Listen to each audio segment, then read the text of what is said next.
पुरी सहरवासी श्रीमंदिर प्रवेश और महाप्रभु दर्शन में स्वतंत्र और स्थायी व्यवस्था दाबी में चली सचेतनता सत्याग्रह पदयात्रा आज 138तम दिन में पहुंची। उत्कल दिवस एप्रिल 1 तारिख बड़गंठी स्थित भक्त सालबेग पीठरू श्रीमंदिर पर्यंत प्रत्याह अहिंसामूलक भाव यह पदयात्रा जारी रही। दिन पर दिन बीती दाबी नहीं सत्याग्रह पदयात्रा मानकर संकल्प अटल रही। आज सत्याग्रही माने हाथ में आधार कार्ड धरी शांतिपूर्ण भाव भक्त सालबेग पीठरू श्रीमंदिर अभिमुखे पदयात्रा करथिले।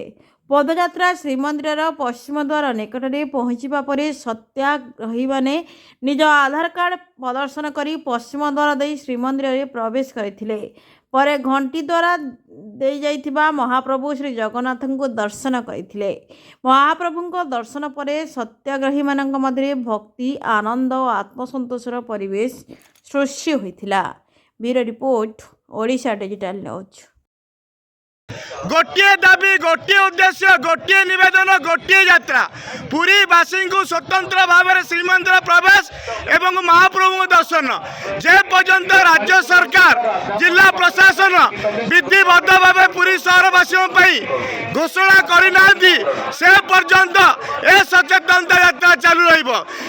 चारि द्वार दे प्रशासनिक अधिकारी माने टंका नहीं वीआईपी दर्शन वीवीआईपी दर्शन प्रोटोकॉल दर्शन कराउछंती। चारि द्वार पटे वीआईपी को नारे दलाल पुराउछंती। मोटा अंकर टंका नहीं प्रशासनिक अधिकारी माने खणी माफिया व्यापारी समस्त को पुराउछंती। तबे पुरी शहर वयस्क माटीए कहीं आधार कार्ड देखे चारि द्वार पटे जाई परिबो नहीं। कहीं पुरी शहर वयस्क